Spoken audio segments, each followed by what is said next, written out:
আপনাদেরকে আজকে স্বাগত জানাচ্ছি মনের কথা, মেন্টাল হেলথ টক শোতে, যেখানে আমরা শুধু শরীরের নয় মনের কথাই বলি, কেননা মেন্টাল হেলথ ম্যাটার্স। আচ্ছা, আপনি যদি একজন অভিভাবক হয়ে থাকেন, একজন বাবা হয়ে থাকেন বা একজন শিক্ষক হয়ে থাকেন, আজকের লাইফটা আপনাদের জন্য সব থেকে বেশি গুরুত্বপূর্ণ। ধরুন আপনার ছেলে বা আপনার সন্তান এরকম একটা ট্যাব বা মোবাইল নিয়ে বসে আছে ঘরের এক কোণে, সবার থেকে আলাদা, কিন্তু আপনি জানেন না যে সে ওই ডিভাইসটা দিয়ে কি করছে। অনলাইন ক্যাসিনো এই যাত্রাটা শুরু হয় জাস্ট একটু ট্রাই করে দেখি এরকম ভাবে, তারপরে ঘটনাটা শেষ হয় অনেকগুলো ঋণ, অনেকগুলো আত্মসম্মান বোধ ভাঙা, পরিবারের সম্পর্ক ছিন্ন হওয়া এবং মানসিক ধ্বংসযজ্ঞের মাধ্যমে। প্রিয় দর্শক, আজকে আমরা কথা বলতে চলেছি এরকমই একটা গুরুত্বপূর্ণ টপিক নিয়ে, online casino, the moral challenge for the yours. এবং আজকে আমাদের সাথে যুক্ত হয়েছেন সাইকিয়াট্রিস্ট, মনোরোগ বিশেষজ্ঞ ডাক্তার আতিকুল হক মজুমদার স্যার। আমরা তাদের কাছ থেকে অনেক কিছু জানবো। তো ততক্ষণ পর্যন্ত আপনারা কমেন্টে আমাদেরকে জানিয়ে দিন যে লাইভটা সঠিকভাবে আপনারা শুনতে পাচ্ছেন কিনা, দেখতে পাচ্ছেন কিনা, কোনো যান্ত্রিক ত্রুটি আছে কিনা, এবং সব থেকে গুরুত্বপূর্ণ যেটা, আপনি কি একজন অভিভাবক নাকি বাবা নাকি শিক্ষক, কি হিসাবে লাইভটা দেখছেন, এটা কমেন্টে জানিয়ে দিন। আমরা স্যারের কাছ থেকে অনেক অনেক ব্যাপারে আজকে জানবো, কারণ বর্তমান যুবকরাই, বর্তমান কিশোররাই আগামী দিনের ভবিষ্যৎ, আগামী দিনের আপনার আমার জায়গাটা তারা নেবে। কিন্তু তাদের এই যে মানবিক বিপর্যয়, এটা খুবই চ্যালেঞ্জিং, খুবই অ্যালার্মিং।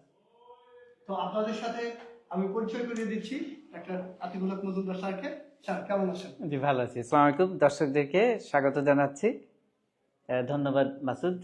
মাসুদ আমার অত্যন্ত প্রিয় ভাজন ডাক্তার, এবং আমরা আসলে আমাদের পরিচয় যশোরে এবং আমরা একই এলাকার মানুষ, সেই সূত্রে আমাদের কিছুটা আন্তরিকতা, এবং তার চাইতে বড় কথা হচ্ছে যে অ্যাজ এ পার্সন আমি ওকে খুব পছন্দ করি, তো আমার অনেকটা মানে ফ্যামিলি মেম্বারের মতনই। অনেক ধন্যবাদ স্যার, আপনার কাছ থেকে এই ভালোবাসা পেয়ে আমি নিজেকে গর্বিত মনে করছি। আপনাকে অনেক ধন্যবাদ স্যার আমাকে সময় দেওয়ার জন্য।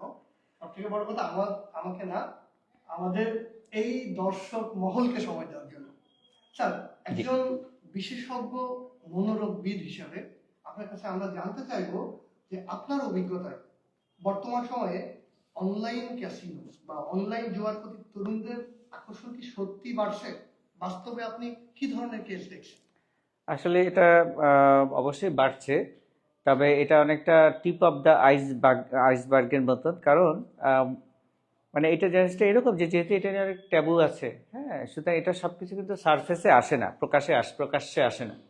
অনেকে হয়তো বা মানে স্টুডেন্টরাও হয়তো বা এটাতে ইনভলভ আছে, কিন্তু তারা এটাকে প্রকাশ করতে চায় না। তারা যে হ্যাঁ শুধু আমি হয়তো স্ক্রিন অ্যাডিক্টেড, কিন্তু সে যে কখনো এই ধরনের মানে ক্যাসিনো বা এই ধরনের বেটিংয়ের ভিতরে জড়িয়ে গেছে, এইটা সে যে সোশ্যাল টাবুর কারণে এটা সে হয়তো প্রকাশও করে না, নিজের ভিতরে কষ্টের ভিতরে থাকে, এবং ফিনান্সিয়াল বিভিন্ন ক্রাইসিস তো তখন হতেই থাকে, ড্রাগ অ্যাডিকশনের মতনই। এটা অবশ্যই বাড়ছে। অনেক ধন্যবাদ।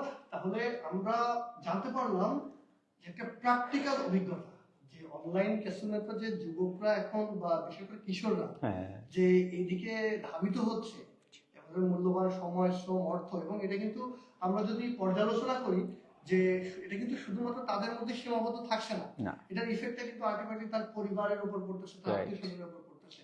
এমন অনেক উদাহরণ আমরা দেখতে পাই যেখানে দেখা যায় যে অনলাইনে বেটিং করার কারণে, অনলাইনে এই ক্যাসিনোতে আটকে যাওয়ার কারণে কিন্তু দেখা গেছে যে অনেক অনেক টাকা ঋণ হয়ে যাচ্ছে।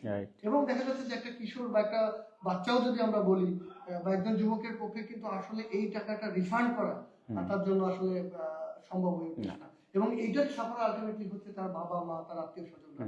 এবং এইটা করতে গিয়ে আমরা এমনও হদিশ পেয়েছি, আমি এই লাইভ সেশনটা করার আগে অনেকের সাথে আমি ফিল্ড জরিপ করেছি, হ্যাঁ, এবং আজকে তারা হয়তো অনেকে এখানে কমেন্টও করবে যে দেখা যায় যে এমন ঘটনা আমি জানতে পেরেছি যে বিশেষ করে গ্রামের দিকে আমরা দেখি যে চায়ের দোকানে বা বিশেষ করে গ্রামের যে বাজারগুলো আছে সেখানে বিভিন্ন খেলাকে কেন্দ্র করে বেটিং হয়। তারপরে অনলাইন ক্যাসিনো তো আছে, যেটা আমাদের আজকের মুখ্য আলোচনার বিষয়। এই দেখা যায় যে 10 জন মানুষ একটা চায়ের দোকানে বসে চা খাচ্ছে, গল্প গুজব করছে বা ক্যারম খেলতেছে, সেই সময় তার মধ্যে 7 থেকে 8 জন অনলাইন বেটিং করতেছে এবং সেটা নিয়ে তারা আনন্দ করতেছে। একদিকে কয়েকজন আনন্দ করতেছে, আবার একদিকে দেখা যাচ্ছে যে কয়েকজন আসলে হাউতাস করতেছে যে তাদের লস হয়ে যাওয়ার কারণে। তো এটা কিন্তু খুবই বাস্তবিক একটা টপিক নিয়ে আমরা আজকে আলোচনা করতেছি। তো স্যার, আপনার কাছে আমরা দ্বিতীয় প্রশ্নে যাব, যে অলরেডি আমরা জানতে পেরেছি যে না এই ধরনের কেস আমরা অনেক বেশি বেশি পাচ্ছি, কিন্তু কি এমন ঘটনা এর মধ্যে আসে, কি আমরা যদি বলি যে সাইকোলজিক্যাল মেকানিজম এখানে, যে অনলাইন ক্যাসিনো কিভাবে একজন তরুণের মস্তিষ্কে যে অ্যাডিকশন তৈরি করতেছে এবং এটার সাথে কোনো ফিজিওলজিক্যাল বা সাইকোলজিক্যাল কোনো কোরিলেশন আসে কিনা, কোনো ফ্যাক্টর আসে কিনা যেটা ওই যুবককে ধাবিত করছে অনলাইন ক্যাসিনোর দিকে? আচ্ছা, এখানে আসলে কয়েকটি এখানে আমাদের বিষয়, কয়েকটি অ্যাসপেক্ট থেকে আমাদের এটা চিন্তা করতে হবে। এক হচ্ছে যে অ্যাডিকশন কিন্তু নতুন কোনো বিষয় না, হ্যাঁ, এটা আমাদের অনেক প্রাচীন, মানে অনেক আগে থেকে এটা প্রচলিত। মানুষ শুধু না, অন্যান্য ম্যামাল এবং অন্যান্য প্রাণী, এমনকি পাখিদের ভিতরেও অ্যাডিকটিভ বিহেভিয়ার সবার মধ্যেই আছে। একটা যদি যে কোনো প্রাণীকে যদি অ্যালকোহল দেওয়া হয় তাহলে পরে আবার সে ওটা খেতে চাইবে, আর কোকেন এটার তো কথাই নেই। আর মানুষের ক্ষেত্রে যেটা ইম্পর্টেন্ট হচ্ছে যে ক্যাসিনো, যেমন ক্যাসিনো আমরা এটা জানি যে বাইরের বিশ্বে অনেক জায়গায়, অনেক দেশে কিন্তু ক্যাসিনো এটা প্রচলিত। তো সেখানে কিন্তু মানুষ এই যে গ্যাম্বল বা এরকম এই ধরনের এটার সাথে ইনভলভ, হ্যাঁ, এবং এটা কিন্তু অনেক জায়গায় এটা সোশ্যালি অ্যাকসেপ্টেবল এবং আইন দ্বারা সিদ্ধ। তার মানে এইটা নিয়ে কিন্তু একটা মিশ্র মতবাদ আছে। আর এটার যেটা ফিজিওলজিক্যাল, যে ডোপামিন, যেটা কিনা অ্যাডিকশন যেভাবে কাজ করে, এটাও এই একইভাবে কাজ করে। এবং এটাতে মানুষ কেন বারবার খেলে, এটার কারণ হচ্ছে যে যখন প্রথমবার সে খেলে কৌতূহলের জন্য, যেটা তুমি ইতিমধ্যে বলেছো, পরে যেটা হয় সে ওই কৌতূহল থেকে হয়তো বা সে প্রথমে জেতে বা হারে, কিন্তু যখন সে হারে, একবার হারা শুরু করে, তখন তার ভিতরে আবারও খেলার প্রবণতা তৈরি হয় ওই হারটা রিকভার করার জন্য। আমি এইবার যদি আমি জিততে পারি তাহলে হয়তো আমি এই হারটা রিকভার করতে পারবো। তাহলে যে রিকভারের আশায় সে পরবর্তীতে বারবার খেলতে থাকে। এবং এক্ষেত্রে একটা ব্যাপার হচ্ছে যে যারা ক্যাসিনো, মানে যারা কিনা যে হাউস, হ্যাঁ, তো তারা কিন্তু সবসময় মানে always wins, they always win. কিন্তু তারা এমন ধরনের সাইকোলজিক্যাল ট্র্যাপের ভিতরে মানুষকে ফেলে যে মানুষ প্রথমে মনে করে যে আমরা বোধহয় জিতে যাব। Thank you. এবং এই জিনিসটা এভাবে হয় যে তারা যদি আমি যেমন আমি যদি বলি যে একটা কয়েন সরি যে একটা কয়েন হেড অথবা টেল, এখন আমি যদি এটাকে ফ্লিপ করি, টস করি, তাহলে টস করলে পর আমি যদি এরকম একটা বলি, মাসুদকে যদি বলি যে একটা কয়েন পরপর 5 বার টস করাতে প্রতিবারই এটা হেড আসলো, এখন 6 টাইম টস করা হবে, তাহলে তুমি কোন দিকে তোমার তোমার মানে বেটিংটা কোন দিকে করবে, হেড না টেল? এর আগে পরপর 5 টাইমস এট এ রো একটা না এটা হেড উঠেছে, 6 টাইম তুমি কোনটা করবে? এখন এটা তো আসলে ভ্যারি করতে পারে, যেমন এটা নির্ভর করবে আমার মতে যে এটা পারসেপশনের উপর নির্ভর করতে পারে। যেমন আমি হয়তো বলবো যে না 5 বার এটা যেহেতু হেড পড়ছে তাহলে এবার টেইল করতে পারে। আবার আমার ধারণা যেটা, অনেকেই এটা মনে করতে পারে যে 5 বার যেহেতু হেড পড়ছে তাহলে এবারও হেড তো এটা মিশ্র। এখানে আবার যারা হচ্ছে দীর্ঘদিনের অভিজ্ঞ পোকার প্লেয়ার, হ্যাঁ, যারা প্রো প্লেয়ার, তো তাদের ক্ষেত্রে আমার মনে হয় যে তারা হয়তো এরকমই হয়তো ডিসিশন যে কোনো একটা নিবে, কিন্তু অভিজ্ঞতার আলোকে হয়তো ধরে নিবে যে না ঠিক আছে এবার হেড পড়লো। আচ্ছা, কিন্তু দেখা গেল যে এবার পড়লো না, এইটার কারণে কিন্তু মানে এটা কিন্তু কোনো বলতে পারে যে একবারে মানে প্রমাণ কিছু না, যে এটা যতই অভিজ্ঞতা থাকুক না Right. কেন বা অভিজ্ঞতা না থাকুক কেন, এটা সম্পূর্ণ একটা দৈব প্রক্রিয়া। দৈব প্রক্রিয়া, ইয়েস, তো র্যান্ডম। এখন আপনি আর আমি যদি দুইটা আলাদা হ্যাঁ। জিনিস ভাবি, তাহলে একজন জিতবে একজন হারবে। ইয়েস, এটাই তো স্বাভাবিক। এটাই স্বাভাবিক। তো দেখা গেল যে ওই যে যেহেতু 5 বার আমি জিতছি বা 5 বার হেড পড়ছে, হুম। তাহলে ওই যে 6 বারও আমি ওই যে অতিরিক্ত যে ইচ্ছাটা, হুম। বলতে পারি আমাদের যে ডোপামিন সার্জ, হ্যাঁ, হ্যাঁ, হ্যাঁ। তো আমার মনে হয় যে এটাই আসলে এর পিছনে Right. একটা অন্যতম গুরুত্বপূর্ণ ফ্যাক্টর। এবং ডোপামিনের ক্ষেত্রে আমি আরেকটা জিনিস বলি, তার আগে যে এটা শেষ করে নিই, যে হেডের ক্ষেত্রে যেটা স্ট্যাটিস্টিক্যালি বা যেটা প্রবাবিলিটি অনুযায়ী, মানে হেড এবং টেলে তো 50%, তাই না? এবং এটা প্রতিবারই এটা এই 50%ই থাকবে প্রবাবিলিটি। তার মানে এর আগে এটা 100 বারও যদি হেড উঠে থাকে, এইবারও 101তম বারে ওই যে হেডের সম্ভাবনা 50%, টেলের সম্ভাবনা 50%। তো এইটা কিন্তু মানে যারা গ্যাম্বলার তারা সাধারণত চিন্তা করে যে এতবার পরপর পরপর পরপর যে পরপর ছক্কা পড়ে গেছে, এখন এইবার নিশ্চয়ই আর ছক্কা পড়বে না, কিন্তু ওই 6 প্রতিবারই 1/6 সম্ভাবনা ছক্কাটা পড়ার, এটা কোনো চেঞ্জ হবে না। আর ডোপামিনের ক্ষেত্রে যেটা আমি আগেও হয়তো বা আলোচনা করেছি আমাদের আগের কোনো সেশনে, ডোপামিন সবসময় রিলিজ হয় সবচাইতে বেশি কিন্তু রিওয়ার্ড পাওয়ার পরে নয়। যে আমরা সাধারণত মনে করি, আমাদের কমন সেন্স বলে যে একটা রিওয়ার্ড পেলাম বা একটা ড্রাগস বা যে কোনো কিছু, যে যার যেটাতে অ্যাডিকশন সেটা আমি একটা ড্রাগ নিতে পারলাম, ড্রাগটা নেওয়ার পর আমার ডোপামিন রিলিজ হলো। হ্যাঁ, actually not that. Dopamine release হবে যখন ওই ড্রাগের জন্য আমি চেষ্টা করব যে আচ্ছা ড্রাগসটা নিতে হবে, আমাকে কি করতে হবে, টাকা সংগ্রহ করতে হবে, কিভাবে যাবো, চোর পুলিশ ভাব, অ্যাডভেঞ্চার, থ্রিল। ওই যে যখন ওইটার জন্য আমি যা কিছু আমার অ্যাক্টিভিটিস, থিঙ্কিং, ওই প্রচেষ্টার ভিতরে ডোপামিন সার্জ হচ্ছে। আর গবেষণায় দেখা গেছে এই সার্জটা সবচাইতে বেশি হবে যখন ওই রিওয়ার্ডটা পাওয়ার ব্যাপারে আনসার্টেনিটি থাকবে। এই জায়গাটাই আসলে আসল ব্যাপার। রাইট। দেখা গেল যে যখন যারা গ্যাম্বলিং করে বা ক্যাসিনোতে ইনভেস্ট করে, তারা কি পাবে কি পাবে না তার থেকে বড় বিষয় হচ্ছে তাকে এই জিনিসটা ফেস করতে হবে এবং তাকে পাইতে হবে, পাওয়ার আশাটাই তাকে ওই জায়গাটাতে নিয়ে যাচ্ছে। এবং পাবো কি পাবো না জানি না, হ্যাঁ, অনিশ্চয়তা, এইটা হচ্ছে মানুষের জন্য একটা সবচেয়ে বড় ডোপামিনের প্রভাবক। অনিশ্চয়তা, যে আমি জানি না পাবো কি পাবো না, আমি চাচ্ছি কিন্তু I am not sure. Exactly. তো প্রিয় দর্শক, যে আমরা কিন্তু অনেক গুরুত্বপূর্ণ একটা জিনিস আমরা জানতে পারছি যে ঠিক আছে যে ডোপামিন অনেক বেশি রিলিজ হচ্ছে হঠাৎ করে, তো এইটার কারণে আমরা এলোমেলো হয়ে যাচ্ছি, আমরা একটা কিছুর প্রতি আকৃষ্ট হচ্ছি, সেটা যেমন একদিক থেকে গুরুত্বপূর্ণ, ঠিক তেমনি কোনো একটা অনিশ্চিত জিনিসের প্রতি আগ্রহ থেকেই কিন্তু ডোপামিন বেশি আসতেছে। রাইট। এবং এরই একটা চক্রের মধ্যে পড়ে কিন্তু বর্তমান কিশোর বা যুবক তারা কিন্তু এই অনলাইন ক্যাসিনোতে একবারে আবদ্ধ হয়ে যাচ্ছে, তার মায়াজালে, ধূম্রজালে কিন্তু তারা আটকে পড়তেছে এবং এইটার আউটকামটা আসতেছে খুবই খারাপ হবে, খুবই ভয়ঙ্কর হবে। তো আমরা ধীরে ধীরে সেসব ব্যাপারে আসবো।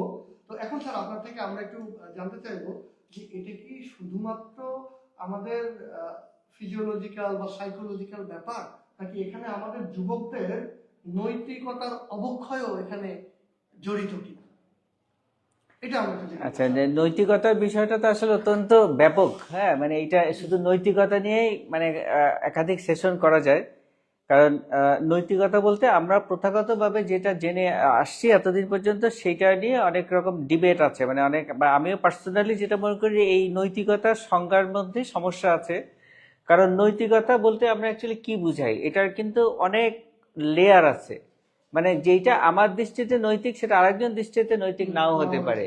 আবার যেটা আমার নিজের গ্রুপ, আমার পরিবারের জন্য যেটাকে আমি একটা নৈতিকতা, আবার সেটা যদি আমার অপোজিশন হয় তাদের ক্ষেত্রে আমার নৈতিকতার ধারণা পাল্টে যাবে।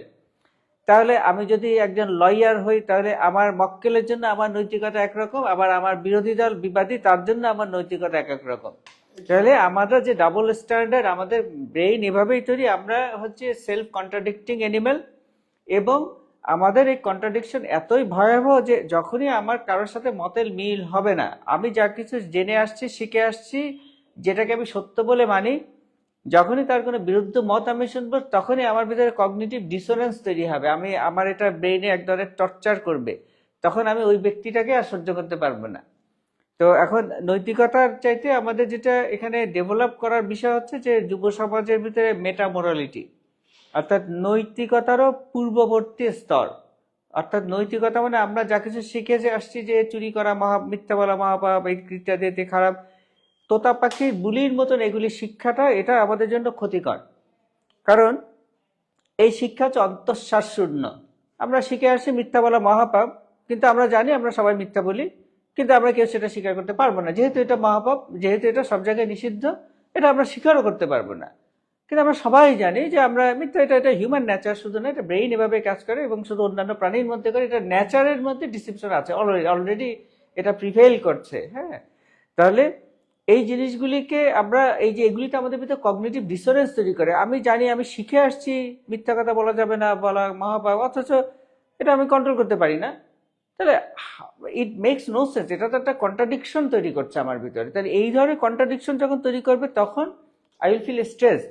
তখন মনে হবে যে মরালিটি এগুলি সব মানে তখন এগুলি দিয়ে যার একটা নিজের ভিতরে এমন ধরনের একটা অস্থিরতা তৈরি হবে, তখন কিন্তু আমার এগুলি সবকিছু মানে একেবারে মানে ছন্ন ইয়ে হয়ে যাবে, মানে বিপর্যস্ত হয়ে যাবে, ডিস্টর্টেড হয়ে যাবে। হ্যাঁ, তখন বিরক্তিকর মনে হবে, আলাদা জগৎ তৈরি হবে। কারণ কি তখন মরালিটি ওই যে জায়গায় জায়গায় এক এক রকম, এক এক ক্ষেত্রে এক একটা মরালিটি তৈরি হচ্ছে। তাহলে কি আমি সব জায়গায় সুযোগ পাবো মরালিটিকে ম্যানিপুলেট করার।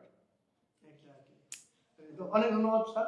তো আমরা কিন্তু নতুন একটা শব্দ এখানে আমরা পাইছি, যে মোরালিটি থেকে মেটা মোরালিটি বলে একটা শব্দ আমরা জানতে পারছি, এবং সেই জিনিসটাও আমাদের জন্য খুব গুরুত্বপূর্ণ। আমাদের শুধু মোরালিটির যে সীমাবদ্ধতা, এই সীমাবদ্ধতার মাঝে কোন ঠাসা করে আমরা কাউকে আইসোলেট করে দিতে পারি না। এটা হচ্ছে আমাদের সেলফ চেঞ্জও হবে না তাতে।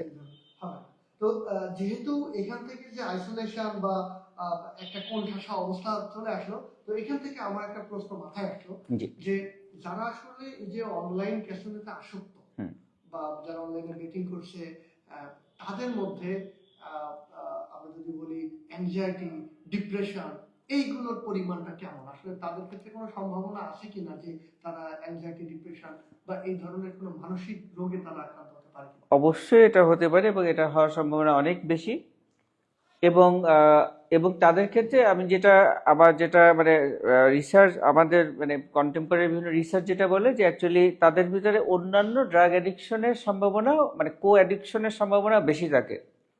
আমার মনে আছে যে আমি যখন মানে আজ থেকে হয়তো বা 30 বছর আগে আমি দুইটা মানে এক্সাম্পল দিব। সরি, একটা হচ্ছে আমার নিজের একটা গ্যাম্বলিং এর এক্সাম্পল, উদাহরণ, কারণ কি এক্সাম্পল এগুলি মানুষের জন্য আকর্ষণীয় হবে। এক্স্যাক্টলি, অবশ্যই। আর দ্বিতীয়টা হচ্ছে যে আমার কিছু পিয়ার গ্রুপ, তাদের এই যে যেটা কিনা এখন অনলাইন ক্যাসিনো, সেইটারই আরেকটা রূপ, এখনো জানি না, এখনো মনে হয় আছে অনেক মফস্বলে আমি এই ধরনের দেখেছি। সেটা আমি সেই 30 বছর আগে, তখন ওই সময় এটা মোটামুটি প্রথম শুরু হয়েছিল। সেটা হচ্ছে এক ধরনের গেম মেশিন।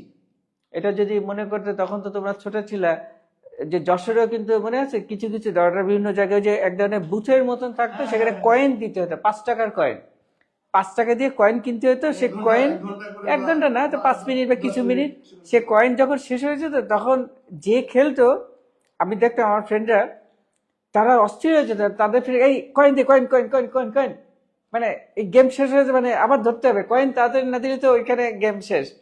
তাহলে ওইটাও কিন্তু সেই একই, এখন যেটা আমরা দেখছি ক্যাসিনো, ওইটা ছিল সেটারই একটা ভিন্ন রূপ, একটা প্রিমিটিভ একটা মডেল।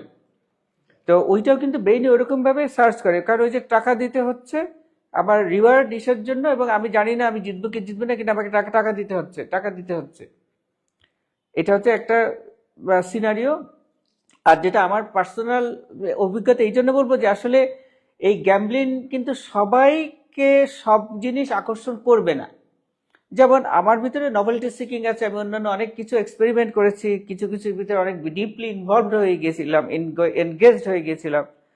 তো আমি গ্যাম্বলিং এর একটাই আমার অভিজ্ঞতা আছে, সেটা হচ্ছে যে একবার আমার মানে বড় ভাই, সিনিয়র ভাইরা, তাদের সাথে আমি অনেক সময় চলতাম। তো তারা একদিন তাদের একজনের বাসাতে এরকম মানে হোমলি গ্যাম্বলিং, সেটা হচ্ছে তাসের খেলা, কার্ডের খেলা। যে কার্ডের খেলা, তো এখন আমার যে আচ্ছা তুমি খেলবে নাকি, তা আমি আসলে সবকিছুই নতুন আমি একবার কোনো না করতে আমি চাই না, আচ্ছা ঠিক আছে খেলবো, তাহলে 20 টাকা দিলাম। কার্ডের খেলাতে দেখলে আমি পরাজিত হয়ে গেছি। আমি দেখলাম যে পরাজিত হয়ে না, ওটা প্রচন্ড কষ্টকর। ওটা যে এমনি এমনি হেরে, মানে এটা কিছুই না, কিন্তু মানে এটা এমন না যে এটা খেলা না, মানে আসলে আমার টাকাটা লস হলো। আমি না এত শোক পাইছি যে ওই যে একটা রাউন্ডই খেলছি, তারপরে আর আমি জীবনে কোনোদিন এটার প্রতি কোনো আগ্রহ মানে আমার ভিতরে আসে না, যে আমার ভিতরে একটা বিতৃষ্ণা চলে এসেছে একবার প্রথম হারাতেই মনোকষ্ট। হ্যাঁ, স্যার আপনার এই উদাহরণটা দেখে আমার একটা উদাহরণের কথা মনে পড়ে গেল। যারা গ্রামের মানুষ গ্রামের মেলায় যায় বা বিভিন্ন সময় দেখা যায় যে ওয়াজ মাহফিল বলে কিন্তু সেটাকে কেন্দ্র করে বাজার বসে, মেলা মতো একটা পরিবেশ তৈরি হয়। তো সেখানে কিন্তু আমি দেখে আসছি, এটা হয়তো আপনার শহরের মানুষ হয়তো কোরিলেট করতে পারবেন না, বাট গ্রামের মানুষ হয়তো কোরিলেট করতে পারবে।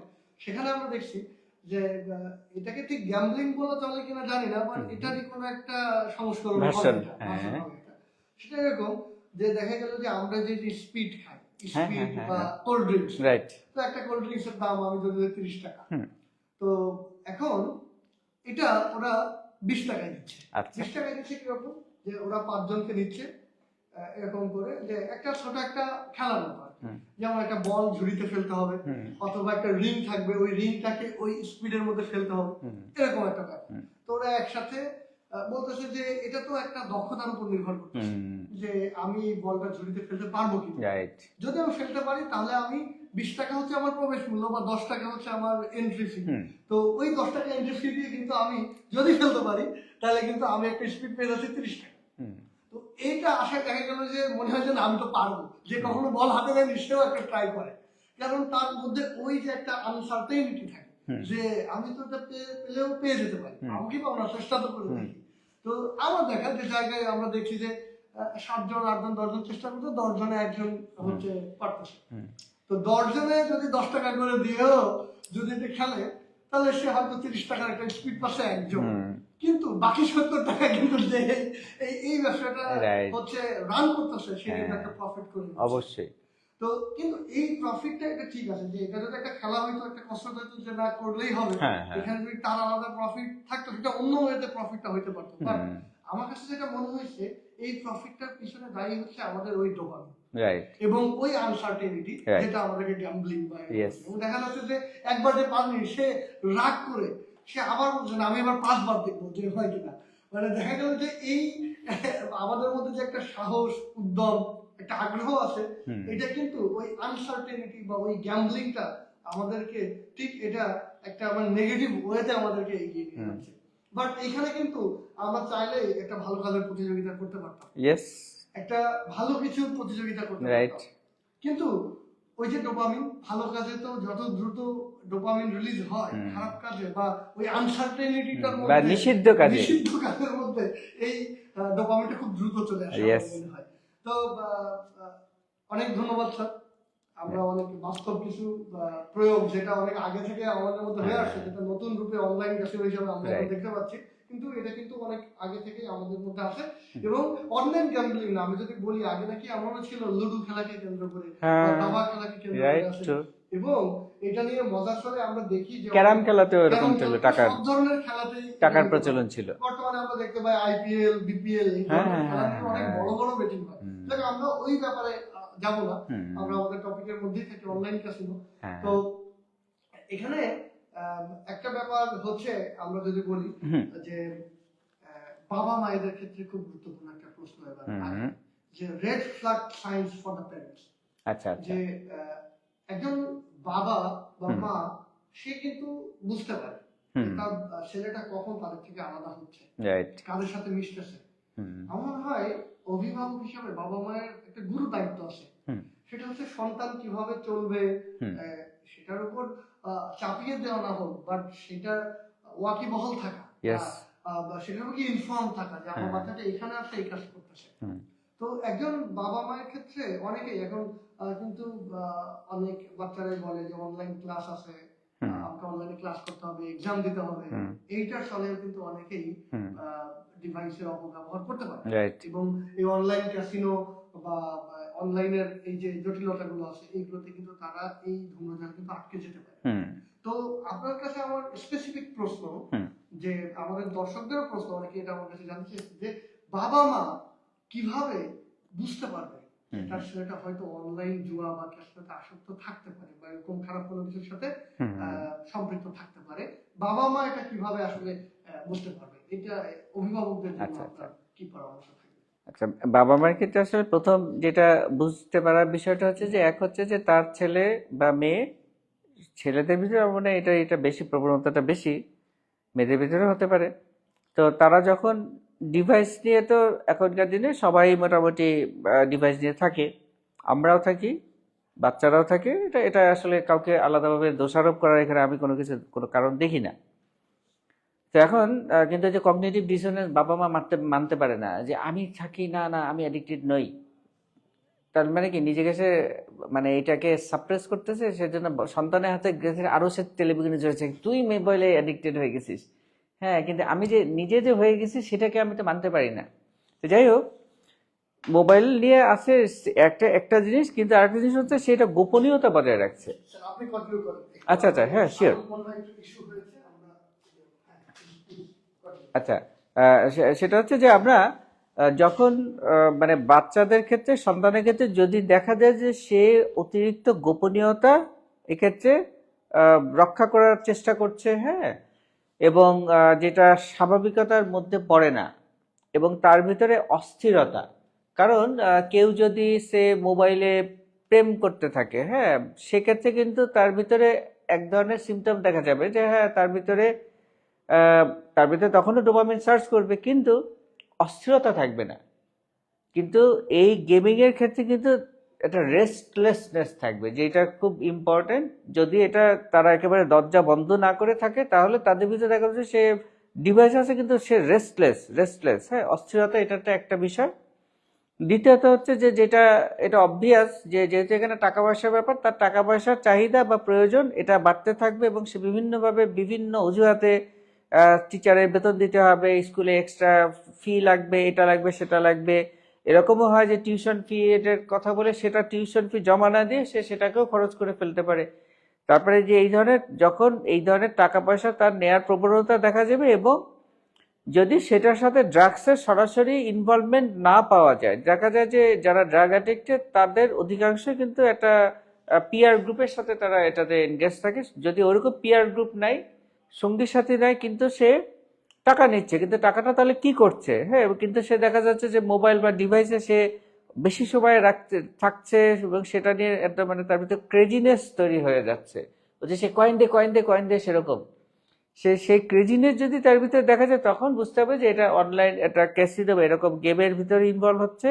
এবং বাবা মা যদি একটু বুদ্ধিমান হন, যদি এটা নিয়ে তার সন্তানের সাথে কথা বলেন ঠান্ডা মাথায়, যে বাবা তুমি কি এরকম মনে হচ্ছে যে তুমি কি কোনো গেমস বা ইত্যাদি অর্থ মানে মধ্যে ইনভলভ হয়ে আছো, এখন বাবা মা যদি একটু তীক্ষ্ণ দৃষ্টিতে এটা পর্যবেক্ষণ করেন, তাহলে মানুষ যখন মিথ্যা বলে, ডিসিভ করে, তখন অনেক সময় এটা প্রকাশিত হতে পারে। হ্যাঁ, তাহলে এইভাবেই মোটামুটি তার কাছ থেকে বাবা মা যদি একটু সচেতন থাকেন, তাহলে এটা ওনারা বুঝতে পারবেন।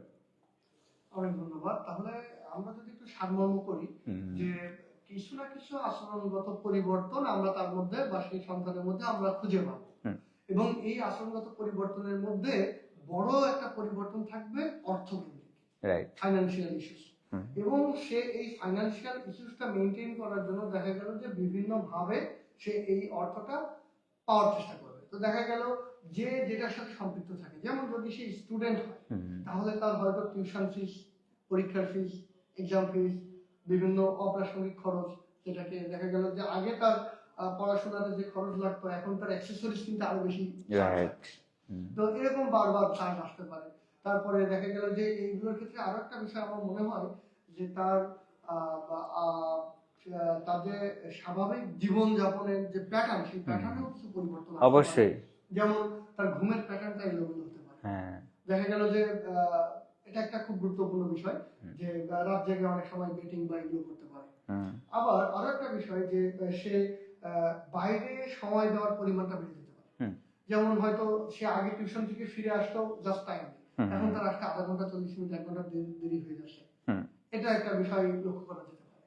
আরো কয়েকটা বিষয় আসতে পারে, যেমন সে হয়তো বাসার বাইরে স্টে করার চেষ্টা করতে পারে, যে তার সার্কেলের সাথে সে যুক্ত থাকতে পারে। এবং দেখা যায় যে শুধু অনলাইন ক্যাসিনো না, এর মাধ্যমে সে বিভিন্ন ড্রাগেও এডিক্টেড হয়ে যায়, যেটা আমরা একটু আগে সারা আমাদেরকে বলছিলেন। এবং সেইটার জন্য সুইটেবল পরিবেশ সে খুঁজে বেড়াতে পারে, এবং সেটা তো বাসায় ফ্যামিলিতে সেটা সম্ভব না। তো এজন্য বিভিন্ন ইস্যু, গ্রুপ স্টাডিজ হোক বা বিভিন্ন ইস্যুতে এটা হতে পারে। আবার সবাই যে সমান এরকম না, এটা মোরালিটির ব্যাপারও এখানে আসবে, আবার চলে আসবে যে তো এই জন্য বাচ্চা কাদের সাথে চলাফেরা করতেছে, তার একাডেমিক আউটকামটা কেমন আসতেছে, তার টিউশন হোক বা স্কুল কলেজ হোক, সেখানে তার পারফরমেন্স কেমন হচ্ছে, সে সেখানে রেগুলারিটি এবং পাংচুয়ালিটি মেইনটেইন করতেছে কিনা, সেই দিকটা তো আমার মনে হয় গুরুত্ব দেওয়াটা জরুরি। এবং সার্বিক দিক থেকে যদি কোনো কিছু খাপ ছাড়া মনে হয়, তাহলে সন্দেহের মধ্যে এনে আরো ইভালুয়েট করা প্রয়োজন বলে আমরা মনে করছি। তো অনেক ধন্যবাদ স্যারের কাছ থেকে, আমরা অনেক গুরুত্বপূর্ণ বিষয়ে জানতে পারলাম। স্যার, আমরা একটু প্রশ্নের দিকে যাব, আমাদের আরো অনেক আলোচনা করব। আমরা একটু কমেন্ট দিচ্ছি, অনেকেই কিন্তু স্যার এখানে যুক্ত হয়েছে এবং শেয়ারও করছে আলহামদুলিল্লাহ যে তাদের এই জিনিসগুলো পছন্দ হচ্ছে। এবং আরেকটা বড় ব্যাপার হচ্ছে যে আজকে যে আমরা অনলাইন ক্যাসিনো বা গ্যাম্বলিং নিয়ে কথা বলবো, এটা কিন্তু আমাদের কোনো প্রিপ্ল্যান ছিল না।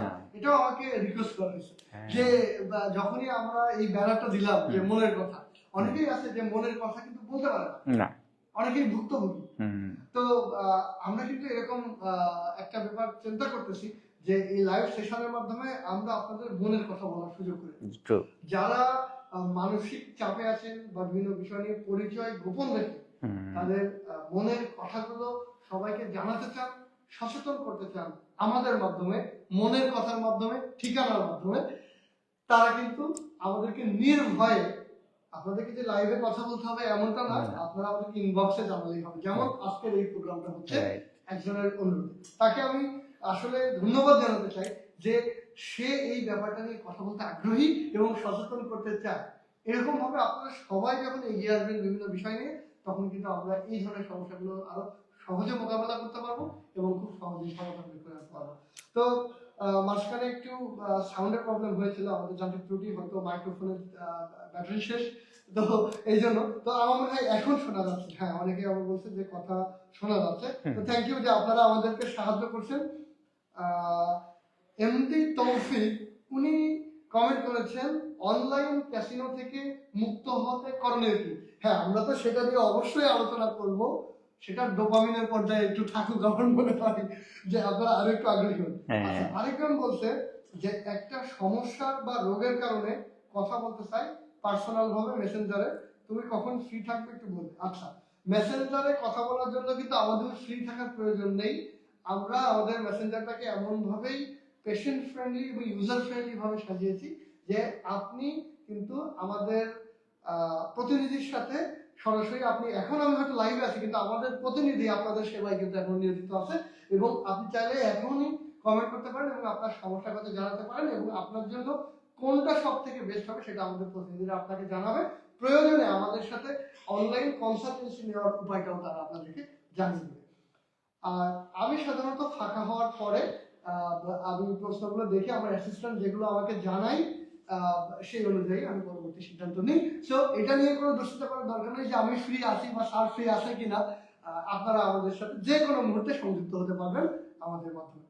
আচ্ছা, আরেকজন কমেন্ট করেছেন অ্যাংজাইটি আর ওসিডি এর মেডিসিন কি সারা জীবন খেতে হয়? অ্যাংজাইটি একটা জিনিস, ওসিডি আরেকটা জিনিস আমার মনে হয়। তো এই দুইটা নিয়ে আমরা আগে অনেক সেশন করেছি এবং এটা নিয়ে প্র্যাকটিক্যাল সেশন আসবে। তবে আজকের ভিডিও শেষে আপনি যুক্ত থাকবেন আমাদের সাথে, হতাশ হবেন না। আমরা আজকের এই সেশনের শেষে আমরা এটা নিয়ে আপনাকে পরামর্শ প্রদান করবেন আমাদের স্যার ইনশাআল্লাহ। তো আমরা অনেকগুলো প্রশ্ন দেখে শুনে ফেলেছি, আমরা একটু আমাদের আবার আজকের অনুষ্ঠান সূচিতে চলে যাব। চল, যেহেতু সবাই জানতে চাচ্ছে যে আসলে যদি কেউ অনলাইন ক্যাসিনো বা গ্যাম্বলিং বা জুয়া যেটাই বলি না কেন এটাতে আসক্ত হয়ে যায়, হ্যাঁ, তাহলে এইটা চিকিৎসা এবং কাউন্সিলিং কেমন হতে পারে, বা এইটা থেকে কি আসলেই ফিরে আসা সম্ভব? আচ্ছা, রিকভারি এবং হোপ এই দুইটা সম্পর্কে স্যার আমাদেরকে একটু জানান। আচ্ছা, এখন রিকভারির ক্ষেত্রে আমি যেটা মনে করব, আমি যেটা বলবো সেটা একটু নন কনভেনশনাল, র্যাডিক্যাল, এই কারণে যে আসলে এই ক্ষেত্রে আমাদের স্ট্যাটিস্টিক্স অনুযায়ী চললে হবে না। স্ট্যাটিস্টিক্স বলে হচ্ছে হ্যাঁ, ড্রাগ অ্যাডিকশনের মতো যে কোনো অ্যাডিকশন বারবার রিল্যাপস হতে পারে, তারপরে এটা বের হয়ে আসা কঠিন, কিন্তু আমি সেটা মনে করি না। আমি মনে করি যে আমাদের মানে একদম গোড়াতে কিছুটা যদি সমস্যা হয়, যে মেটামরালিটির ওই ব্যাপারগুলি নিয়ে, যে ফার্স্ট হচ্ছে যে ফর এক্সাম্পল আমি এটা তাদের জন্য বলছি যে যারা এই ধরনের অ্যাডিকশনের মধ্যে ইতিমধ্যে আছেন, কিন্তু তারা এটা প্রকাশ করতে পারছেন না, কাউকে বলতে পারছেন না, কারো কাছ থেকে হেল্প নিতে পারছেন না। কেন নিতে পারছেন না আমি সেটাও আমি বুঝি। সেটা হচ্ছে এটাই যে আমি তো অ্যাডিক্টেড, আমি এখান থেকে বেরোতে পারছি না। আমি যাকেই বলি সে বলবে যে তুমি এখান থেকে এই করো, সেই করো, এইভাবে চেষ্টা করো, এটা থেকে পারবা। কিন্তু দেখা যাচ্ছে আমি অতীতে এরকম ট্রাই করে দেখেছি, কিন্তু আমি ব্যর্থ হয়েছি। হ্যাঁ, আমি যতভাবেই চেষ্টা করি, কিন্তু এই জন্য আমি এখন কারো কাছে শেয়ার করতে ভয় পাই। যে এক হচ্ছে যে এটা ডিসক্লোজার হচ্ছে, সে জানছে। দ্বিতীয়ত হচ্ছে যে আলটিমেটলি উপকার হওয়ার রেট অনেক কম, অতীতে ফেলিওর হয়েছে, সুতরাং ভবিষ্যতে হতে পারে। তাহলে আমার সাহায্য চাওয়ার জায়গায় আমি আস্তে আস্তে সংকুচিত করে ফেলছি। এখন আর মানুষকে আমি বলতে পারবো না। হ্যাঁ, কারণ বললে তো এটা একটা স্টিগমা, হ্যাঁ তুই অ্যাডিক্টেড হয়ে গেছিস, এটা তো সবাই বলবে। আবার আমি বলে আমি যে সাপোর্ট দিচ্ছি, কিন্তু আমি যদি ফেলিওর হই তখন তো সেটা আরো ডিসঅ্যাপয়েন্টমেন্ট। সেও জানলো তোর কি অবস্থা, আমাকে মিথ্যা কথা বলে হ্যাঁ হ্যাঁ, আমি চেষ্টা করেছি, হ্যাঁ হ্যাঁ এখন আর নাই, কিন্তু আসলে আমি আছি। তাহলে নিজেকে সবসময় যে মিথ্যার আড়াল যেতে হচ্ছে। তো এখন এক্ষেত্রে ফার্স্ট যেটা আমার নিজের সাথে আগে বোঝাপড়া করতে হবে। অন্যদের হেল্প সিকিং এর চাইতে আমি সেলফ রিকভারিটাকে বেশি প্রায়োরিটাইজ করি। এক্স্যাক্টলি। সেই সেলফ রিকভারির জন্য আগে আমাকে জিনিসটাকে অ্যাকসেপ্ট করতে হবে এবং নন জাজমেন্টালি অ্যাকসেপ্ট করতে হবে। কি নন জাজমেন্টালি? দুটো জিনিস, একটা হচ্ছে অ্যাডিকশন ইটসেলফ, একটা হচ্ছে মাইসেলফ বা আমাকে। অ্যাডিকশন ইটসেলফকে এটাকেও নন জাজমেন্টাল থাকতে হবে, যে অ্যাডিকশন খারাপ জিনিস, আমি খারাপ জিনিস একটা আমাকে এটা আমাদের ব্রেন এভাবে হার্ডওয়্যার্ড। হ্যাঁ, যে ডোপামিনের জন্য এভাবে ব্রেন হার্ডওয়্যার্ড, কারণ এটা ইভলিউশনে এরকম প্রয়োজন ছিল বলে এটা, তাছাড়া আমাদের কোনো ড্রাইভ থাকতো না। তাহলে এইটা আমরা হার্ডওয়্যার্ড, এবং এটা আগেকার যুগেও মানুষের যে মানে প্রাগৈতিহাসিক যুগেও তারা বিভিন্ন ধরনের মানে এই ধরনের চেষ্টা করেছে বা এই ধরনের প্র্যাকটিস তাদের মধ্যে ছিল। তাহলে অ্যাডিকশন ইটসেলফ এটা এটা নিয়ে আমাদেরকে অনেক নিউট্রাল থাকতে হবে, যেটা একটা ফেনোমেনন, এটা একটা প্র্যাকটিস। ঠিক আছে, এই প্র্যাকটিসটা যদি আমাদের ক্ষতি না করতো, পার্সোনাল আমার লাইফে যদি ক্ষতি না করতো, হ্যাম্পার না করতো, তাহলে এটা কতটুকু খারাপ হতো, এটাকে কতটুকু এখন এরকম ভাবে এটাকে অ্যাকিউজ করা হতো, সেটা কিন্তু প্রশ্ন সাপেক্ষ। হয়তো এটাকে কোনো অ্যাকিউজ করাই হতো না। তাহলে এটার প্রতি আমাকে নিউট্রাল থাকতে পারে, আমার প্রতি তো বটেই। কারণ এটা আমি ন্যাচারালি এ সময় আসলে আমার জীবনের অভিজ্ঞতা, মানুষের আপস অ্যান্ড ডাউনস থাকবে। সাইকেল চালাতে গেলে যেমন পড়তে হবেই, না পড়ে তো সাইকেল শেখা যাবে না। তাহলে জীবনের পথ চলতে গেলে অভিজ্ঞতা অর্জন করতে, আমরা বলি না একজন মানুষ, একজন বয়স্ক মানুষকে বলি সেই তার অভিজ্ঞতা সমৃদ্ধ একজন মানুষ। তাহলে আমরা মানে আমাদের ব্রেন এটা আমাদেরকে ধোঁকা দেয়। আমরা মনে করি একজন বয়স্ক, একজন মুরব্বী বা একজন সিনিয়র একজন মানুষকে দেখলে যে অভিজ্ঞতা সম্পন্ন, তার মানে বুঝি সবই তার কেবল ভালো ভালো অভিজ্ঞতা আছে, তার সবই কেবল কষ্টকর এবং পরিশ্রম, ওই যেগুলি আমরা শিখে এসেছি অধ্যবসায়ী, পরিশ্রমী, বিনয়ী হইতে হবে, সে সারা জীবন এইগুলি করে করে করে করে সে অভিজ্ঞতা অর্জন করেছে। No, that's totally wrong. চাঁদের যেমন দুটো দিকই থাকে, প্রতিটা মানুষেরই দুটো সাইডই থাকবে। এগুলিকে আমি সাইড বলবো না, আমি বলবো সবই সমান। কিন্তু আমরা হাইলাইট করি একটা সাইড, শুধু ব্রাইট সাইডটাকে। ডার্ক সাইডটাকে আমরা নিজেদের কাছে নিজেটা ওরা এড়িয়ে যায়।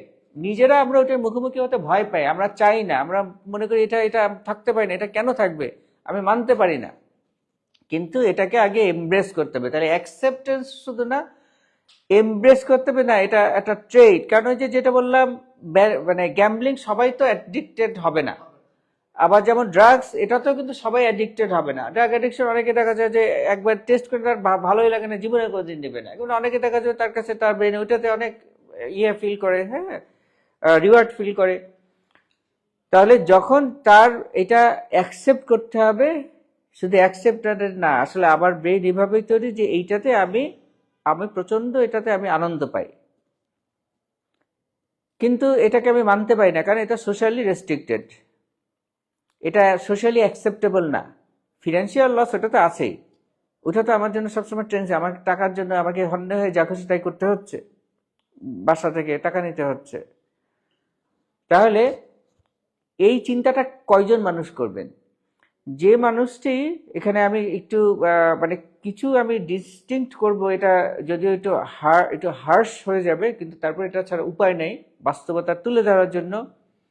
সবাই কিন্তু পারবেন না।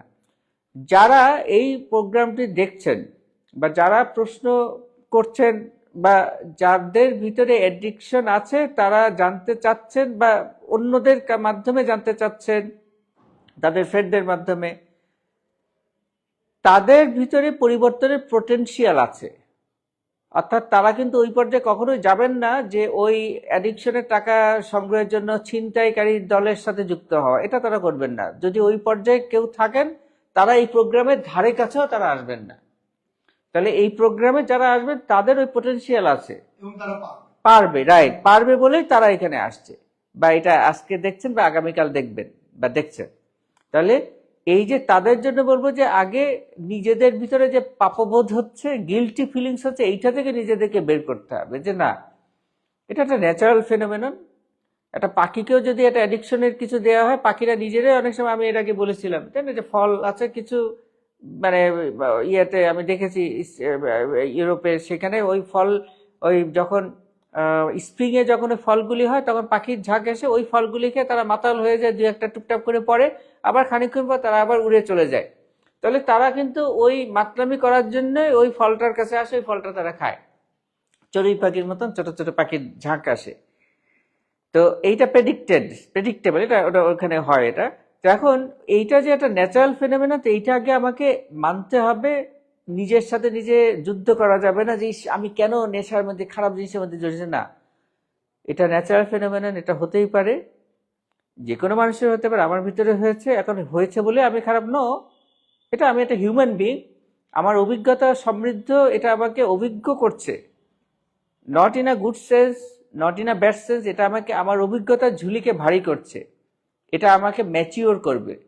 তাহলে আমাকে ম্যাচিউরিটি এটা দিচ্ছে। এইরকম যখন আমার মাইন্ডসেটটা থাকবে, তখন আমি প্রশান্ত অনুভব করব, এবং যখন আমার ভিতরে প্রশান্তি অনুভব করব, তখন কিন্তু আমার ব্রেইন অপটিমালি কাজ করবে, এবং তখন আমার ব্যাকগ্রাউন্ডে এটা থেকে বের হয়ে আসার জন্য কি কি করার দরকার, সেই ধরনের প্ল্যানিং তখন স্পন্টেনিয়াসলি তৈরি হবে।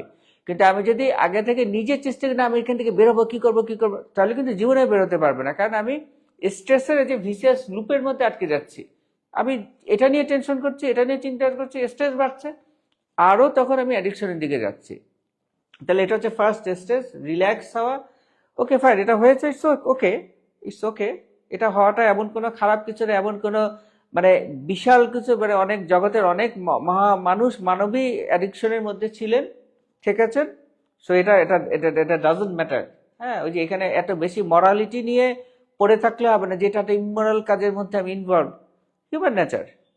তাহলে এইভাবে যখন আমি ফার্স্ট হচ্ছে নিজের সেলফ অ্যাকসেপ্টেন্স বা সেলফ কম্প্যাশন, নিজের প্রতি ভালোবাসা, মায়া, তাহলে মায়া যখন থাকবে, তখন কিন্তু আসলে জাজমেন্ট হবে না। অর্থাৎ আমি যদি একটা স্টুডেন্টকে বা আমার সন্তানকে পড়াশোনা, এই পড়িস না কেন, পড়, এটা করলে সে যতটুকু সময়, তার চেয়ে যদি আমি তাকে আদর করে যে বাবা বা মা, তুমি কি অবস্থা, তোমার কোনো সমস্যা হয়, তোমার কোনো সমস্যা, আমি তোমাকে কোনো হেল্প করতে পারি, বা তোমার কিভাবে তোমাকে কোনো টুলস দিয়ে তোমার পড়াশোনা আরো ভালো হবে, তুমি কি মনে করো, হ্যাঁ এক্ষেত্রে আর কি করা যেতে পারে, এইভাবে যদি তাকে অ্যাপ্রোচ করি ফ্রেন্ডলি, তখন তার দ্বারা তার ভিতরে মোটিভেশন আরো বাড়বে। তাকে যদি সার্চ করা হয়, রাইট, তাকে যদি সার্চ করা হয়, হ্যাঁ যে তুমি এটা কেন করছো, হ্যাঁ, তাহলে তো সেটা আরো উল্টাটা হবে। তাহলে এইটা যেমন অন্যদের ক্ষেত্রে প্রযোজ্য, নিজের ক্ষেত্রে ঠিক একই জিনিস প্রযোজ্য। আমি যদি আমার ক্ষেত্রেও যে না আমি এটা করতেছি, এটা করা যাবে না, ওই যে সবসময় নিজেকে ওইভাবে চিন্তা করতে পারি, আর একজনকে আমি কিভাবে বলতাম, নিজেকে আমি কিভাবে বলছি। আমি যদি নিজেকে ওই রকম ভাবে বলি যে আমাকে একদম লাঠি দিয়ে পিটিয়ে সোজা করতে হবে, ইট উড নেভার সাকসিড। অনেক ধন্যবাদ। স্যার আমাদেরকে খুব সুন্দর করে গুছিয়ে বললেন যে এটা সমাধানটা কি এবং কিভাবে হতে পারে। এটা সমাধান অবশ্যই আছে, কিন্তু এটা ওয়েটা সঠিক হতে হবে। সঠিক ওয়েতে এটাকে রিয়্যাক্ট করতে হবে, সঠিক ওয়েতে এটাকে হ্যান্ডেল করতে হবে, তাহলে এটা থেকে বের হওয়া সম্ভব। প্রিয় দর্শক, আজকে অত্যন্ত গুরুত্বপূর্ণ বিষয় নিয়ে আমরা আলোচনা করতেছি, অনলাইন ক্যাসিনো, যেটাতে অনেকাংশেই অনেক যুবক জড়িত এবং তারা হয়তো সঠিক গাইডলাইন না পাওয়ার কারণে তারা বের হয়ে আসতে পারছে না, এবং তাদের পারিপার্শ্বিকের অবস্থাটা তাদেরকে হয়তো সাহায্য করতেছে না বের হয়ে আসার জন্য।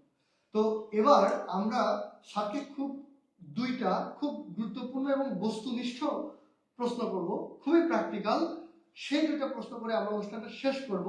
তবে সেই দুইটা প্রশ্ন যাওয়ার আগে আমাদের একজন স্যার প্রশ্ন করেছেন, খুব সংক্ষেপে আমরা উত্তরটা দিয়ে নেব, যে এক দুই কথার মধ্যে আমরা উত্তরটা নিয়ে নেব, যে অ্যাংজাইটি এবং ওসিডির ওষুধ, যদিও এটা আজকের আলোচনা সম্পৃক্ত না, তবুও উনি যেহেতু আমাদেরকে প্রশ্ন করেছেন, অবশ্যই আমরা ওনাকে সম্মান জানাই। ওনাকে সম্মান জানিয়ে আমরা ওনার প্রশ্নটা উত্তরটা নেব, যে অ্যাংজাইটি এবং ওসিডি এই দুইটার ওষুধ বা মেডিসিন কি সারা জীবন খেয়ে যেতে হয় কিনা, অথবা এইটার হয়তো অনেকে এইটার প্রপার চিকিৎসার মোডালিটিসটা জানে না, যার কারণে হয়তো শুধু ওষুধের উপরে নির্ভর করে। Exactly, true. তো সংক্ষেপে স্যার চিকিৎসা পদ্ধতিটা এবং মেডিসিন সম্পর্কে স্যার খুব আচ্ছা, তাহলে যদি এক কথা এটার উত্তর দিয়েছে না, এটা উত্তর হচ্ছে না, সারা জীবন খেতে হবে এরকম কোনো ধরাবাঁধা নিয়ম নাই, এরকম খেতে হবে না। আর সেকেন্ড হচ্ছে যে তার পার্সোনালিটি অনেকগুলি ফ্যাক্টর আছে, ওই ব্যক্তির পার্সোনালিটি ট্রেট কেমন। তার যদি পার্সোনালিটি ট্রেট এরকম হয় যে সে সবসময় ডিপেন্ডেন্ট মেন্টালিটি, তাহলে কিন্তু আসলে তাকে সহজে কেউ হেল্প করতে পারবে না, ওষুধ দিয়েও তার উপকার হবে না। আর তার যদি নিজের ভিতরে হয়, তার ভিতরে সাহসিকতা থাকে, দৃঢ়তা থাকে, পার্সোনালিটি এরকম হয়, তাহলে কিন্তু সে ওষুধ ছাড়াই সে নিজেকে যে কোনো পরিস্থিতির ভিতর দিয়ে সুস্থ করে তুলতে পারবে। অনেক ধন্যবাদ। একটা কথা আসলে বলতেই হচ্ছে, অনেকেই আমাদেরকে বলেন যে আসলে ঠিকানাতে চিকিৎসা নিতে আসলে ঢাকায় আসা কষ্ট হয়ে যায়, অনেক দূরের থেকে থাকে। তাদেরকে আমরা বলতে চাই যে মানসিক স্বাস্থ্য বা মানসিক ব্যাধি যেগুলো আমরা বলি, এগুলো চিকিৎসার ক্ষেত্রে ওষুধের পাশাপাশি কাউন্সিলিং, কগনিটিভ বিহেভিয়ারাল থেরাপি এবং আরো কিছু থেরাপি এবং টেকনিক, রিল্যাক্সেশন টেকনিক দরকার। এটার জন্য যে আপনাকে সরেজমিনে সাইকিয়াট্রিস্টের সামনে থাকতে হবে ব্যাপারটা এরকম না, তবে আপনার মধ্যে সেই আগ্রহটা থাকতে হবে, সেই চার্জটা থাকতে হবে। সেক্ষেত্রে অনেকেই আমাদের থেকে অনলাইন কনসালটেশন নিয়ে থাকেন, এবং আপনারা চাইলে আমরা আপনাদের সাথে অবশ্যই আছি অনলাইন কনসালটেশনের জন্য। সেক্ষেত্রে আমাদের ঠিকানাতে ডাক্তার আতিকুল হক মজুমদার স্যারের পেজে অথবা আমার পেজে যোগাযোগ করলে আমরা এটা এক্সিকিউট করবো ইনশাআল্লাহ। তো অনেক ধন্যবাদ আপনার প্রশ্নের জন্য। স্যার, আমরা খুবই দুইটা প্র্যাকটিক্যাল প্রশ্ন আপনাকে করব। প্রথম প্রশ্নটা হচ্ছে অভিভাবকদেরকে নিয়ে, কারণ অভিভাবকরা এখানে খুব ভাইটাল প্লে রোল করে। অভিভাবকদের একটা আচরণের উপর নির্ভর করতে পারে বাচ্চাটা খারাপের দিকে যাবে নাকি বাচ্চাটা বের হয়ে আলোর পথে যাবে। তো আমরা স্যার জানতে চাইবো খুবই সংক্ষেপে, কারণ অলরেডি আমরা অনেকক্ষণ চলে আসি প্রোগ্রামে, প্রায় 50 মিনিট। তো এতক্ষণ আসলে মানুষজন তারপরেও যে ধৈর্য ধরে শুনতেছে, এটা আলহামদুলিল্লাহ। তো অভিভাবকরা যারা আছেন তাদের জন্য কয়েকটা ভুল, যে ভুলগুলো করার কারণে বাচ্চারা বা সন্তানেরা হয়তো তাদের ভালো পথে ফিরে আসার রাস্তাটা আরো কঠিন হয়। তো অভিভাবকের কিছু ভুল আমরা চোখে আঙুল দিয়ে দেখাই দিতে চাই। আচ্ছা, সবচেয়ে বড় ভুল হচ্ছে যে মানে ন্যারো স্কোপে দেখা এবং ওই যে মরালিটি নিয়ে তাদের উপর বেশি ইম্পোজ করা। হ্যাঁ, মরালিটি যখন ইম্পোজ করা হয় তখন কিন্তু ওইটা আর স্বাভাবিক থাকে না। জোর করে চাপিয়ে দেওয়া মরালিটি, ওইটা মানুষের ন্যাচারাল প্রবণতাই হচ্ছে রেজিস্ট করা, ফ্রিডম। মানুষ ফ্রিডম চায়। যখন আমাকে কিছু চাপিয়ে দেবে তখন আমার ভিতরেই তৈরি হয়ে যাবে আমি এটা করব না। তাহলে আমাকে যদি বলা হয় যে তুমি কিন্তু এটা কিন্তু করবে না, তাহলে কিন্তু আমি চোখের আড়াল যে বলছে সে জবাব হচ্ছে আমি এটা করা শুরু করব। তাহলে তাদেরকে আমরা ওই রকম প্যারেন্টিং না করে তাদেরকে আমরা যদি ফ্রেন্ডলি প্যারেন্টিং করি এবং তাদেরকে যদি আমরা ছাড় দেই, বাবা মা মনে করেন অনেকে যে না ছাড় দিলে তো ছেলে উচ্ছন্নে যাবে। নো, ন্যাচারালি কেউ উচ্ছন্নে যাবার কথা নয়। ন্যাচারালি একটা গাছ বড় হবে, ওই গাছটা কি নষ্ট হবে? নো, গাছটা বড় হবে, মানুষ গ্রো করবে, ইভলভ হবে।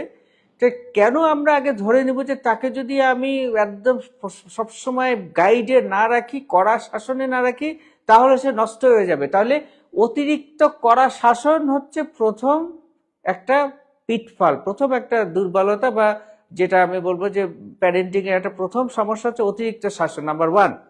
নাম্বার 2 হচ্ছে যে অতিরিক্ত ছেড়ে দেওয়া যদি সেটা নিজের দুর্বলতা ঢাকার জন্য হয়।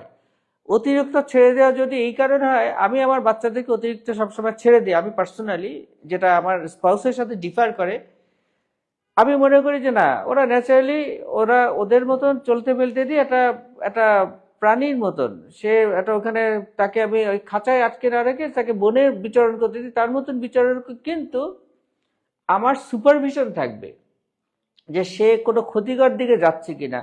ওই রকম পর্যায়ে গেলে তখনই না আমি শুধু ইন্টারভেন করবো, কিন্তু যখন তখন যত্রতত্র যে কোনো কারণে যদি আমি তাকে ইন্টারভেন করা শুরু করি, সেটা আমার মাতব্বরি ফলানোর জন্যই হোক অথবা তাকে আমার পার্সপেক্টিভে যে তাকে গাইড করার জন্য হোক, সেটা তো ইনঅ্যাপ্রোপ্রিয়েট, তাহলে আমি তাকে ছেড়ে দিব, কিন্তু সুপারভিশনটা থাকতে হবে।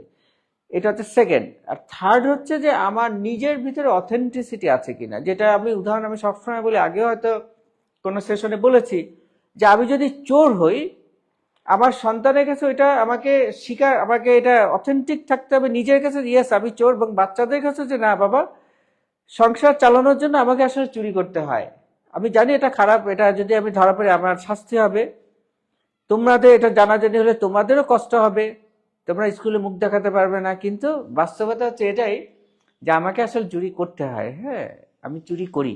এইখানে স্যার আমি একটু বলি, মানে আমরা হরহামেশাই যেটা দেখতে পাই গার্ডিয়ানদের ক্ষেত্রে, যে দেখা গেল আমি নিজে কেমন এটা দেখার দরকার নেই, তোমাকে ভালো হইতে হবে, হ্যাঁ, তোমাকে যেভাবে বলবো তোমাকে সেভাবে চলতে হবে, যে আমি ঠিকই সুদ খাচ্ছি, আমি ঠিকই হচ্ছে আমার টাইমটাকে আমি আমার মতো করে এক্সপ্লেন করতেছি, তুমি মাদ্রাসায় পড়বা, তোমাকে হাফেজ হইতে হবে, মানে আমি জালেম কিন্তু তোমাকে আলেম হতে হবে। এক্স্যাক্টলি। তো এই নীতি থেকে বের হয়ে আসতে হবে যদি একজন আইডিয়াল গার্ডিয়ান। হ্যাঁ, কারণ আমরা সবাই দোষে গুণে মিলেই আছি, তাহলে আমরা যদি বাচ্চাদের কাছে আমরা যদি এরকম বলতে চাই যে বাচ্চা তো আর আমার মানে তারা তো আমার কাস্টমার না, যে তাদের কাছে আমার ভালো রূপটা দেখাইতে হবে, যে এই, তাহলে কি ওইটা না, বাচ্চারা সবই বুঝে।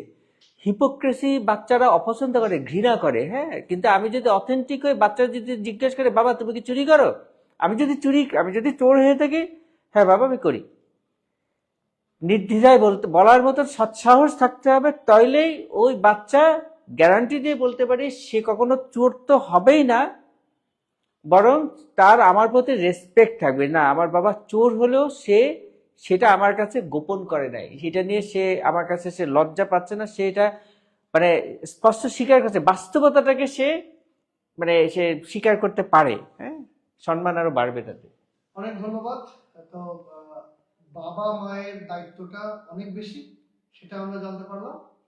বাবা মায়ের আচরণ বিধি সন্তানের উপর প্রভাবিত করে, এবং যে কোনো সংকটময় অবস্থায় বাবা মায়ের আচরণটা, তাদের রোলটাই পারে তার সন্তানকে সব থেকে দ্রুত সঠিক রাস্তায় ফিরিয়ে আনতে।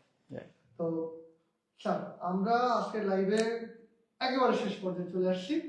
আমরা অনেক আলোচনা করছি এবং অনেকেই এটাকে খুবই অ্যাপ্রিসিয়েট করছে, এবং এমন অনেকেই আছে যারা আসলে অনলাইন ক্যাসিনোতে জড়িত, কিন্তু তারা বের হয়ে আসতে চেয়েও বলতেও পারেন না মানুষকে, কিন্তু কমেন্টে কিন্তু অনেকেই এটা বলতেছে, তাদেরকে আমরা সাধুবাদ জানাই। তাদের ক্ষেত্রে আমরা অবশ্যই আপনাদের পাশে আছি। মনের কথা বলতে, মনের কথায় আপনারা কখনো দ্বিধাবোধ করবেন না। তো স্যার, আমরা সর্বশেষ প্রশ্নটা আপনাকে করব, এই প্রশ্নের উত্তরটা দিয়েই আমরা আমাদের লাইভটা শেষ করে দিব। লাইভটা যেহেতু স্যারের উত্তরের পরপরই আমরা শেষ করে দিব, তার আগে আমরা একটু আনুষ্ঠানিকতা শেষ করার জন্য আমরা বলতে চাচ্ছি যে আপনাদেরকে অনেক অনেক ধন্যবাদ আমাদের প্রোগ্রামটাতে যুক্ত থাকার জন্য এবং আপনাদের স্বতঃস্ফূর্ত অংশগ্রহণ করার জন্য। ইনশাআল্লাহ প্রতি বৃহস্পতিবার রাত 10টায় আমরা মনের কথা নিয়ে আপনাদের সামনে আসবো, because mental health matters. Sir, আমাদের সর্বশেষ প্রশ্ন আপনার কাছে যদি একজন যুবক আসে যে সে দীর্ঘদিন ধরে অনলাইন ক্যাসিনো বা গ্যাম্বলিং এ আক্রান্ত, এটার সাথে জড়িত, তাকে আপনি কি পরামর্শ দেবেন? আচ্ছা, তাকে আমি পরামর্শ দেবো যে দেখো, তুমি যে এসেছো, হ্যাঁ, এটা থেকে প্রমাণিত হচ্ছে যে তোমার ভিতর থেকে আসলে এটা বের হওয়ার একটা আকাঙ্ক্ষা আছে, বা তুমি এটার থেকে তুমি বের হতে চাও, এই জন্য তুমি এসো। তাহলে এটা হচ্ছে ফার্স্ট একটা পজিটিভ দিক। এবং এরকম যার নিজের থেকে ইচ্ছা আছে সে বের হতে পারবে, এটা হচ্ছে গ্যারান্টিড। এখন কিভাবে বেরোতে পারবে সে তো নিজে অনেক চেষ্টা করেছে।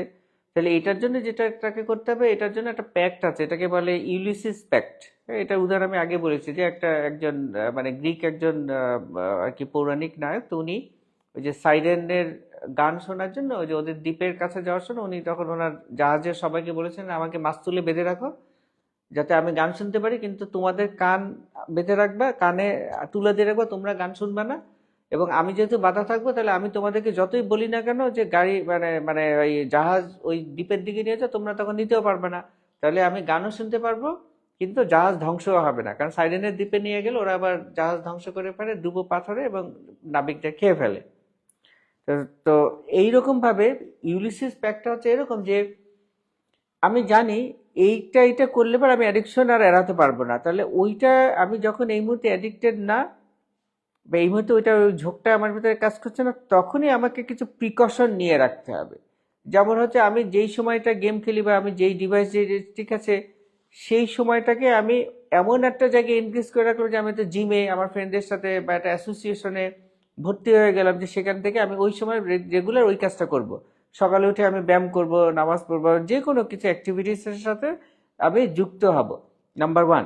তাহলে আমাকে ওই প্রিকশন, যাতে আমি একটা কমিটমেন্টের মধ্যে আমি চলে যাই, যে আমি একজনকে কথা দিলাম যে হ্যাঁ আমি প্রতিদিন তোমার সাথে আমি দৌড়াবো, তাহলে সে আমার জোর কথা চিন্তা করে সে দেখা গেলো মাঠে চলে আসছে, আমি যদি না যেতে পারি তাহলে তো এটা আমার কাছে লজ্জার বিষয়। তখন ওইটা রাখার জন্য আমাকে তখন যতই কষ্ট হোক না কেন আমি ঠিকই জুতো জামা পরে আমি রেডি হয়ে গেলাম। তাহলে এইটা যখন যাচ্ছে তখন আমার ওই গেমের প্রতি অ্যাডিকশনটা তখন অন্যদিকে একটা হয়ে যাচ্ছে, ট্রান্সফার্ড হয়ে যাচ্ছে। আর দ্বিতীয় বিষয়টা হচ্ছে যে অ্যাকসেপ্ট, যেটা আমি আগেই বললাম যে নিজের জাজমেন্ট করা বাদ দিয়ে যে তোমাকে যে এটা অ্যাকসেপ্ট করতে হবে, এবং এটাও মনে করতে হবে যে অ্যাডিকশন রিওয়ার্ড এটা কাদের কাজ করে, যারা অত্যন্ত সেলফিশ। এটা খুব গুরুত্বপূর্ণ একটা বিষয়। যারা অত্যন্ত সেলফিশ, নার্সিসিস্ট, যারা নিজের স্বার্থ ছাড়া কিছু বুঝে না, তারা কিন্তু ড্রাগ অ্যাডিকশনে কখনো যাবে না। আসলে আসলে সে নিজের ভালোটা বুঝে। তারা খুব ভালো বুঝে। তারা নিজের ভালোর জন্য তারা ওই সম্পত্তি থেকে অন্যকে বঞ্চিত করতেও তাদের কোনো দ্বিধাও হবে না, ভাই বোনকে ঠকাইতেও তাদের কোনো সমস্যা হবে না, বোনদেরকে তো পারলে কাউকেই দিবে না কিছু। কিন্তু তারা ড্রাগ অ্যাডিকশনে সাধারণত যায় না, যাবে না। তাহলে দেখবেন ড্রাগ অ্যাডিকশনে যারা গেছে তারা কিন্তু খুব লিবারেল হয়, বা যে কোনো অ্যাডিকশনে, কারণ তাদের মাইন্ডসেটটাই ওইরকম। তারা আসলে ওই অল্ট্রুইস্টিক মানুষ, তারা ওই মানে নভেলটি সিকিংও, আবার তারা রিস্ক টেকিংও করে। আমরা দেখতে পাচ্ছি প্রায় 25 জন কমেন্ট করছে এবং প্রায় 400+ মানুষ এর মধ্যে আমাদেরকে দেখেছেন। তাদেরকে ধন্যবাদ এবং কৃতজ্ঞতা জানিয়ে আমাদের মনের কথা আজকে শেষ করছি, কিন্তু এই শেষ নয়। আগামী বৃহস্পতিবার রাত 10টায় আবারও কারো না কারো মনের কথা নিয়ে আমরা আপনাদের দুয়ারে হাজির হব ইনশাআল্লাহ। ততক্ষণ পর্যন্ত সবাই ভালো থাকবেন, সুস্থ থাকবেন।